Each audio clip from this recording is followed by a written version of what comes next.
Academy YouTube ಚಾನಲ್ಗೆ ಸ್ವಾಗತ. ನೀವು ಇದುವರೆಗೂ ಕೂಡ ನನ್ನ ಚಾನಲ್ಗೆ ಸಬ್ಸ್ಕ್ರೈಬ್ ಆಗಿಲ್ಲ ಅಂದರೆ ಸಬ್ಸ್ಕ್ರೈಬ್ ಆಗಿ ಮತ್ತು ವಿಡಿಯೋವನ್ನು ಕೊನೆವರೆಗೂ ನೋಡಿ.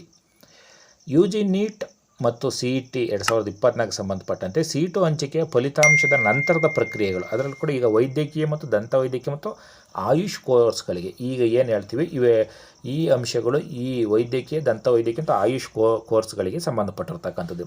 ಎರಡನೇ ಸುತ್ತಿನ ಸೀಟು ಹಂಚಿಕೆ ಫಲಿತಾಂಶ ಪ್ರಕಟಣೆಯ ನಂತರ ಅಭ್ಯರ್ಥಿಗಳಿಗೆ ಯಾವುದೇ ಚಾಯ್ಸ್ಗಳು ಆಯ್ಕೆ ಮಾಡಲು ಅವಕಾಶ ಇರುವುದಿಲ್ಲ. ಹೇಗೆ ಮೊದಲನೇ ರೌಂಡಲ್ಲಿ ಚಾಯ್ಸ್ 1, ಚಾಯ್ಸ್ 2, ಚಾಯ್ಸ್ 3, ಚಾಯ್ಸ್ 4 ಅಂತ ಅವಕಾಶ ಇತ್ತು, ಎರಡನೇ ರೌಂಡಲ್ಲಿ ಆ ಥರದ ಯಾವುದೇ ಅವಕಾಶಗಳಿಲ್ಲ. ಸೀಟ್ ಅಲಾಟ್ ಆಯಿತು ಅಂದರೆ ಸುಮ್ಮನೆ ಹೋಗಿ ಕಾಲೇಜಿಗೆ ನೀವು ಅಡ್ಮಿಷನ್ ಆಗಲೇಬೇಕು. ಅಭ್ಯರ್ಥಿಗಳು ಕಡ್ಡಾಯವಾಗಿ ಹಂಚಿಕೆಯಾದ ಸೀಟಿಗೆ ಪ್ರವೇಶವನ್ನು ಪಡೆಯಲೇಬೇಕು. ಆದ್ದರಿಂದ ಅಭ್ಯರ್ಥಿಗಳು ಮತ್ತು ಪೋಷಕರು ಕಾಲೇಜಿಗೆ ಸೇರ ಬಯಸುವ ಇಷ್ಟ ಇರುವ ಕಾಲೇಜುಗಳನ್ನು ಮಾತ್ರ ದಾಖಲಿಸಬೇಕು.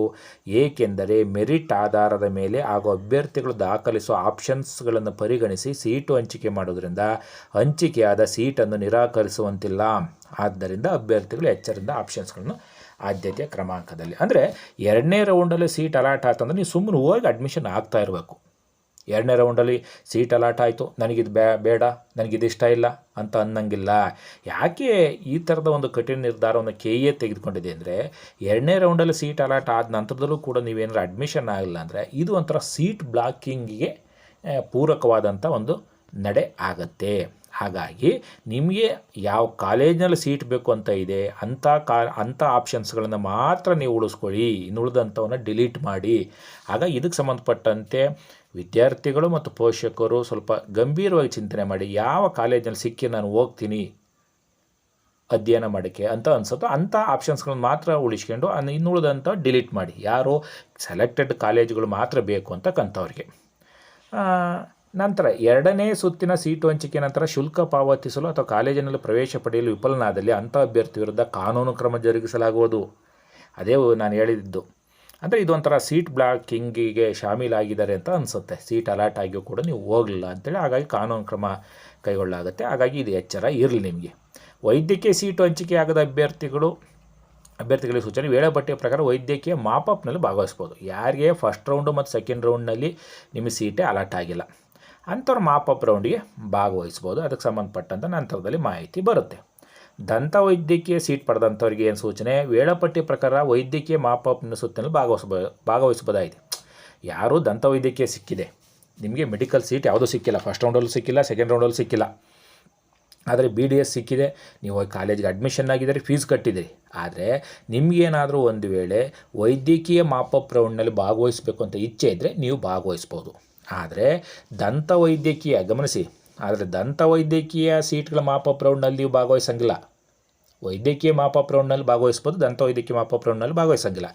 ಆಯುಷ್ ಸೀಟ್ ಪಡೆದಂಥವ್ರು, ಆಯುಷ್ ಸೀಟ್ ಪಡೆದಿದ್ದೀರಿ, ನೀವು ಕಾಲೇಜಲ್ಲಿ ಅಡ್ಮಿಷನ್ ಆಗಿದ್ದೀರಿ, ಫೀಸ್ ಕಟ್ಟಿದ್ದೀರಿ, ನೋ ಪ್ರಾಬ್ಲಮ್. ನಿಮಗೇನಾದರೂ ಕೂಡ ಮೆಡಿಕಲ್ನ ಒಂದು ಮಾಪಪ್ ರೌಂಡಲ್ಲಿ ಭಾಗವಹಿಸ್ಬೋದು ಅಂತ ನಿಮಗೇನಾದ್ರು ಆಸೆ ಇದ್ದರೆ ನೀವು ಭಾಗವಹಿಸ್ಬೋದು. ಆದರೆ ಆಯುಷ್ ಸಂಬಂಧಪಟ್ಟಂಥ ಮಾಪಪ್ ರೌಂಡ್ನಲ್ಲಿ ಭಾಗವಹಿಸಲಿಕ್ಕೆ ಅವಕಾಶ ಇಲ್ಲ. UG CET 2024 ಎರಡನೇ ಸುತ್ತಿನ ಸೀಟು ಹಂಚಿಕೆ ಫಲಿತಾಂಶದ ನಂತರದ ಪ್ರಕ್ರಿಯೆ. UG CET 2024 ಎರಡನೇ ಸೀಟು ಹಂಚಿಕೆ ಫಲಿತಾಂಶದ ನಂತರ ಅಭ್ಯರ್ಥಿಗೆ 4 ಚಾಯ್ಸ್ಗಳನ್ನು, ಇದು UG ನೀಟ್ನರ್ದು ಚಾಯ್ಸ್ ಕತೆ ಮುಗೀತು.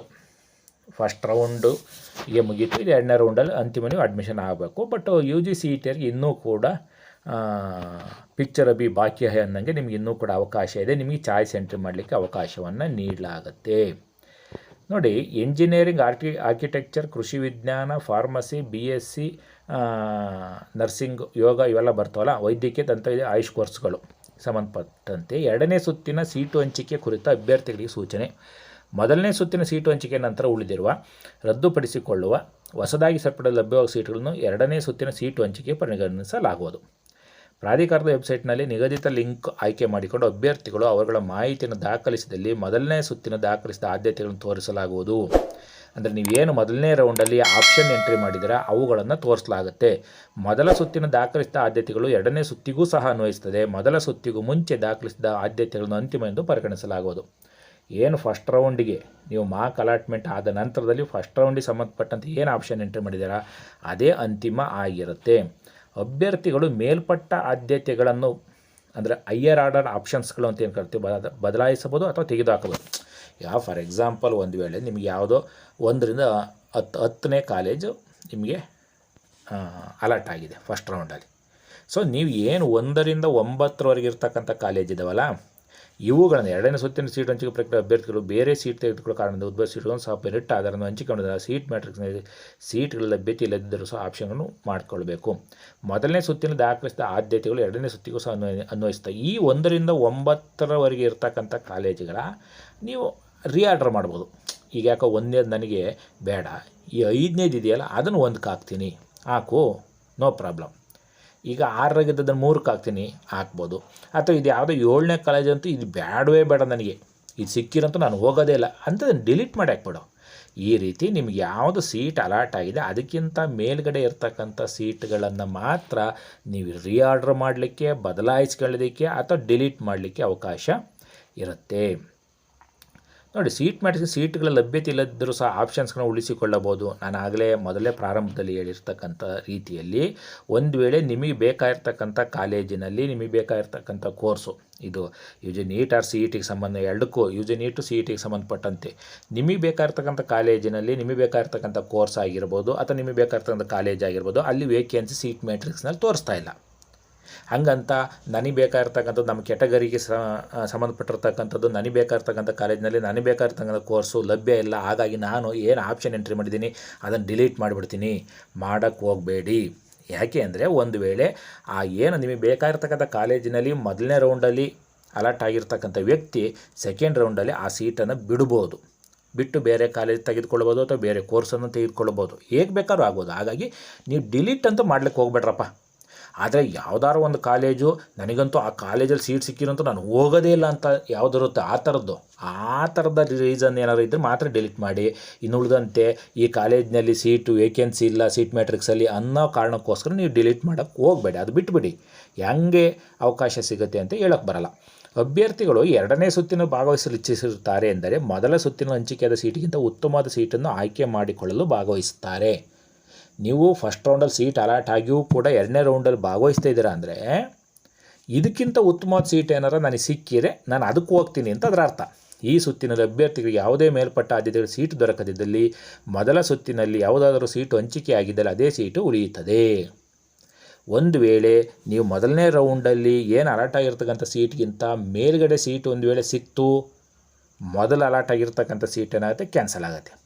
ಒಂದು ವೇಳೆ ಹೈಯರ್ ಆರ್ಡರ್ ಆಪ್ಷನ್ಸ್ಗಳು ನಿಮಗೆ ಮೊದಲ ರೌಂಡಲ್ಲಿ ಏನು ಅಲಾಟ್ ಆಯಿತು ಅದಕ್ಕಿಂತ ಸೀಟ್ ಮೇಲ್ಗಡೆ ಸಿಗಲಿಲ್ಲ, ಮೊದಲನೇ ರೌಂಡಲ್ಲಿ ಆಯ್ಕೆಯಾಗಿದ್ದ ಅಲಾಟ್ ಆಗಿರ್ತಕ್ಕಂಥ ಸೀಟಂತೂ ಕನ್ಫರ್ಮ್ ಇದ್ದೇ ಇರುತ್ತೆ.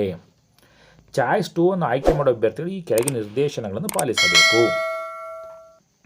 Choice 2 further. ನಾನು ಆಗಲೇ ಹೇಳಿದ ರೀತಿಯಲ್ಲಿ 2ನೇ ಸುತ್ತಿನಲ್ಲಿ ಏನಾದರೂ ಕೂಡ higher order options seat allot ಆತಂದರೆ ಮೊದಲನೇ ರೌಂಡ್ ಸೀಟು ಕ್ಯಾನ್ಸಲ್ ಆಗುತ್ತೆ. ಆಗಲಿಲ್ಲ ಅಂದರೆ ಮೊದಲನೇ ರೌಂಡಲ್ಲಿ ಯಾವುದಾಗಿತ್ತೋ ಅದೇ ಸೀಟು ಉಳಿಯುತ್ತೆ ಅಂತ ಅರ್ಥ ಅಷ್ಟೇ. ಹೈಯರ್ ಆರ್ಡರ್ ಆಪ್ಷನ್ಸ್ಗಳಿಂದ ಯಾವುದೇ ಸೀಟು ಹಂಚಿಕೆ ಆಗದಲ್ಲಿ ಮೊದಲನೇ ಸುತ್ತಿನ ಆಯ್ಕೆಯಾದ ಸೀಟು ಅಭ್ಯರ್ಥಿ ಹೆಸರಿನಲ್ಲೇ ಇರುತ್ತದೆ, ಹೋಲ್ಡ್ ಮಾಡುತ್ತೆ. ಯಾಕೆಂದರೆ ಮೊದಲನೇ ರೌಂಡಲ್ಲಿ ನೀವು ಫೀಸ್ ಕಟ್ಟಿರ್ತೀರಿ, ಫೀಸ್ ಕಟ್ಟಿ ನನಗೆ ಆ ಸೀಟ್ ಬೇಕು ಅಂತ ಇಟ್ಕೊಂಡಿರ್ತೀರಿ. ಅದಕ್ಕಿಂತ ಹೈಯರ್ ಆರ್ಡರ್ ಆಪ್ಷನ್ಸಲ್ಲಿ ಸೀಟ್ ಸಿಕ್ತು ನೀವು ಅದಕ್ಕೆ ಹೋಗ್ತೀರಿ, ಇಲ್ಲ ಅಂದರೆ ಮೊದಲನೇ ರೌಂಡಿನ ಸೀಟು ಇದ್ದೇ ಇರುತ್ತದೆ. ನೋಡಿ, ಚಾಯ್ಸ್ 3ನವ್ರಿಗೆ ಏನಪ್ಪ ಅಂದರೆ ಈ ಮೊದಲನೇ ರೌಂಡಲ್ಲಿ ಸಿಕ್ಕಿರ್ತಕ್ಕಂಥ ಸೀಟನ್ನು ಕ್ಯಾನ್ಸಲ್ ಮಾಡಿರ್ತಾರೆ, ಹಾಗಾಗಿ ಅವ್ರ ಬಳಿ ಯಾವ ಸೀಟು ಹೋಲ್ಡ್ ಇರೋದಿಲ್ಲ. ಒಂದು ವೇಳೆ ಏನು ಇರ್ತಕ್ಕಂಥ ಅವರ ರ್ಯಾಂಕಿಂಗು ಮತ್ತು ಕೆಟಗರಿಗೆ ಸಂಬಂಧಪಟ್ಟಂತೆ ಯಾವುದಾದ್ರು ಸೀಟು ಲಭ್ಯ ಆದರೆ ಮಾತ್ರ ಅವರಿಗೆ ಸೀಟನ್ನು ಹಂಚಿಕೆ ಮಾಡಲಾಗುತ್ತೆ. ಹಾಗಾಗಿ ಏನು ಆಪ್ಷನ್ 3 ಹಾಕಿರ್ತಕ್ಕಂಥವ್ರಿಗೆ ಯಾವುದೇ ಸೀಟಿನ ಗ್ಯಾರಂಟಿ ಇರುವುದಿಲ್ಲ. ಇದಿಷ್ಟು ಮಾಹಿತಿ 2ನೇ ಹಂತದ ವೇಳಾಪಟ್ಟಿಗೆ ಸಂಬಂಧಪಟ್ಟಂಥ ಮಾಹಿತಿಗಳಾಗಿತ್ತು. ನೀವು ಇದುವರೆಗೂ ಕೂಡ ವಿದ್ವತ್ ಅಕಾಡೆಮಿ ಯೂಟ್ಯೂಬ್ ಚಾನಲ್ಗೆ ಸಬ್ಸ್ಕ್ರೈಬ್ ಆಗಿಲ್ಲ ಅಂದರೆ ಸಬ್ಸ್ಕ್ರೈಬ್ ಆಗಿ, ವಿಡಿಯೋವನ್ನು ಲೈಕ್ ಮಾಡಿ, ಶೇರ್ ಮಾಡಿ. ಧನ್ಯವಾದಗಳು.